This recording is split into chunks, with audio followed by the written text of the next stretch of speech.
अगर कोई बच्चा शुरुआत तैयारी करना शुरू कर रहा है, आप उसको कोई मूल मंत्र दे सकते हो क्या? क्या करना चाहिए उन्हें? मतलब अगर मुझे कोई लगता आज आया, उसको एसएससी का नाम उसने आज सुना है, उसको तो मैं यही बोलूँगा पहले तुम रिसर्च करो एक अच्छी तरह से। मतलब अगर तुमको लगता है, जैसे मैम हम बॉडी बनाते हैं अपनी, तो जिम में भी बनती है बॉडी, घर पे भी बनती है, तो आप खुद देखो तुमको जिम की जरूरत है या घर पे बना सकते हो, ऑफलाइन की जरूरत है कि ऑनलाइन की जरूरत है? ठीक है, ये देख लो तुम। अगर तुमको कोचिंग की जरूरत है, ठीक है, कई बच्चों को मतलब बेस अच्छा नहीं होता, वो खुद तैयारी नहीं कर पाते, ठीक है, तो उनको तो कोचिंग की जरूरत है।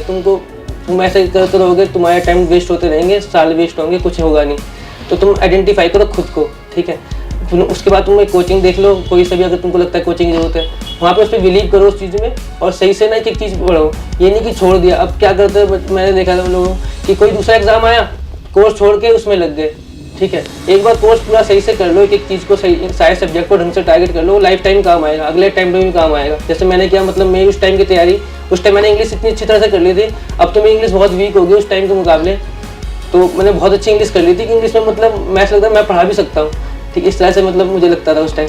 तो उस तरह से तुम एक बार तैयारी ढंग से कर लो, और कंसिस्टेंट रहना पड़ता है, छोड़ना नहीं है। कोई दूसरे एग्जाम के चक्कर में कोई बैंक का कर लिया, कभी ये कर लिया, टारगेट करो। एग्जाम जैसे 24 का एग्जाम है, तो तुम अच्छा खासा टाइम है, सही से पूरा सिलेबस कंप्लीट करो, मैथ का, इंग्लिश का, रीजनिंग का, जीएस का प्रैक्टिस करो, मॉक बहुत लगाएं। मतलब 3 चीज़ें, रीडिंग, मॉक, रिवीजन।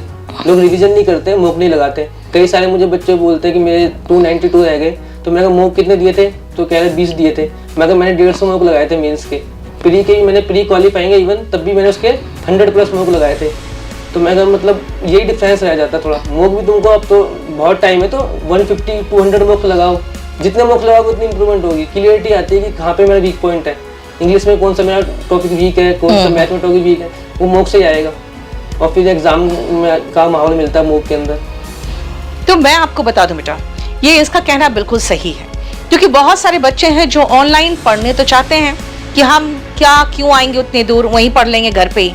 लेकिन होता क्या है, जब आप खुद पढ़ते हो तो कई बार आपको लगता है चलो कोई बात नहीं, आज लाइव क्लास नहीं किया, रिकॉर्डेड देख लेंगे, और वो जमा होता चला जाता है, फिर आलस के मारे आप पीछे होते चले जाते हो।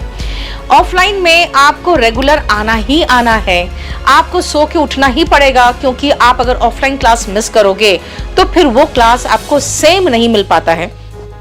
इसीलिए बच्चे बहुत सिंसियरली एंड रेगुलरली पढ़ने आते हैं ऑफलाइन में।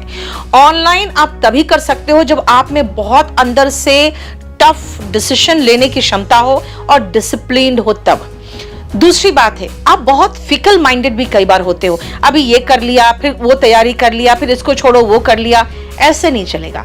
पहले आपको पूरा कंप्लीट सिलेबस कंप्लीट करना पड़ेगा, English, reasoning, maths and GS का, और फिर आप MTS, GD, CHSL, CGL, stenographer, अगर आपका शॉर्ट हैंड है तो स्टेनोग्राफर भी दे सकते हो, CPO दे सकते हो अगर आप 25 साल के अंदर हो तो आप ये सब एग्जाम्स दे सकते हो। तो पहले एक बार पूरे ढंग से तैयारी करनी पड़ेगी, और आपको ये देखना पड़ेगा कि आप रेगुलरिटी और कंसिस्टेंसी, ये 2 बहुत जरूरी है। आपको रेगुलर होना पड़ेगा।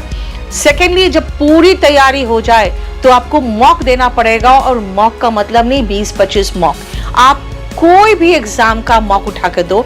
इससे जैसे कहा प्री क्वालिफाई हो गया, तब भी मेंस के समय में भी ये प्री के मॉक दे रहे हैं, क्योंकि जो क्वेश्चंस होते हैं आप कई बार देखोगे कि जीडी के क्वेश्चंस आपके सीजीएल के क्वेश्चन से डिफिकल्ट पूछा हुआ है। तो अगर आप MTS, GD, स्टेनोग्राफर सबके क्वेश्चन पेपर सॉल्व करोगे, आपको अल्टीमेटली वो हेल्प कर लेगा कहाँ पे, सीजीएल मेंस में भी, क्योंकि उनके जो पैटर्न ऑफ क्वेश्चंस होते हैं वो लगभग सेम होते हैं, चाहे वो कोई भी एग्जाम हो। हाँ, ये जरूर है कि आप पीओ की तैयारी कर रहे हो तो आप सोचोगे हम सीजीएल दे देंगे, तो आपको सीजीएल में ग्रामर बेस्ड क्वेश्चन में मुश्किल होगा। और अगर आप सोचोगे कि हम सीजीएल की तैयारी कर रहे हैं और पीओ दे सकते हैं, तो उसके लिए भी आपको कुछ एडिशनल तैयारी करनी पड़ेगी। इसीलिए बहुत फिकल माइंडेड मत होइए, आप डिसीजन लेकर बस उसी में पहले मेहनत करिए। तो Arun, thank you so much for coming.